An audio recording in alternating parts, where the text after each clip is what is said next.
நிச்சயமா ஆனந்தி, அதாவது இந்த மது விலக்கு கொண்டு வர வேண்டும் என்று நாம் அனைவருமே போராடி கொண்டிருக்கிறோம்.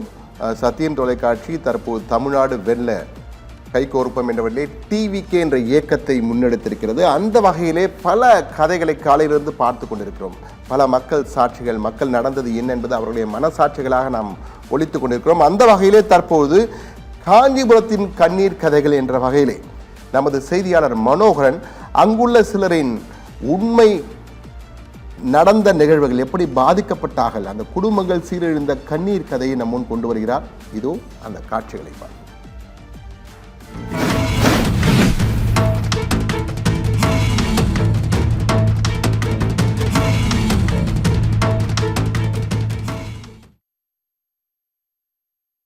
அரசு மதுபான கடையால் பல குடும்பங்கள் சீரழிந்து வருகிறது.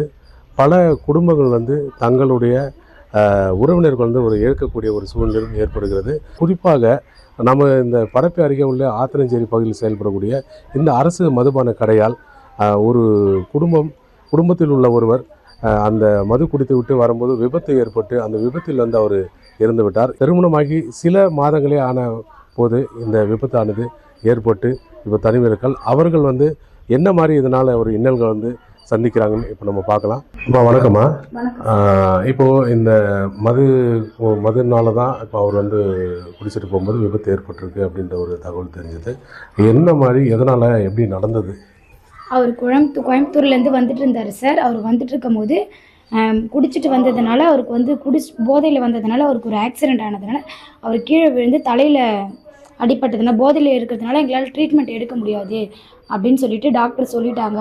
அது உழுந்த வேகத்தில் மூளை நரம்பு பாதிச்சதுனால எங்களால் எதுவுமே பண்ண முடியாதுன்ற ஒரு சூழ்நிலை இருக்குது, பார்த்துட்டு என்ன பண்ணுறதுன்னு தெரியல, போதை தெளியணும் அப்படின்னு சொல்லிட்டு சொன்னாங்க சார். இப்போ இந்த அரசு மதுபான கடையினால தான் இந்த விபத்து ஏற்பட்டிருக்குன்னு சொல்கிறீங்க. இந்த விபத்தில் அவர் இறந்த பிறகு நீங்கள் என்ன மாதிரி கஷ்டங்கள்லாம் நீங்கள் இன்றைக்கி சந்திக்கிறீங்க? எனக்கு கல்யாணம் ஆகி 2 வருஷம் ஆகுது. 2 வருஷம் ஆகியும் எனக்கு 2 வருஷம் ஆகுது. 2 வருஷம் கழிச்சு தான் இந்த விபத்து நடந்ததே. இப்படி ஒரு விபத்து. ஏன்னா இப்போ இருக்கிற காலகட்டத்தில் எதுவுமே இல்லாமல் நான் வெறும் ₹1 கூட இல்லாமல் இந்த தனிமையில் நின்னேன்.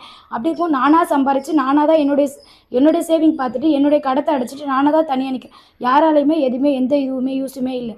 என் கணவர் இருந்தால் எனக்கு இந்த மாதிரி ஒரு நிலைமை இருந்திருக்காது.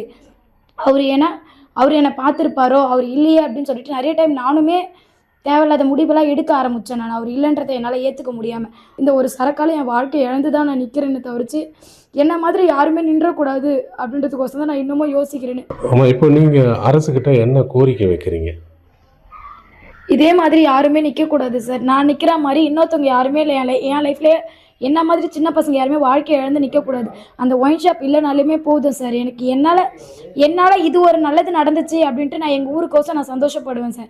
இதுபோல் குடியிருப்பு பகுதியில் சட்டவிரோதமாக செயல்படக்கூடிய இந்த அரசு மதுக்கடை முற்றிலுமாக அகற்றப்பட வேண்டும் என்பது கிராம மக்களின் ஒரு பிரதான கோரிக்கையாக உள்ளது.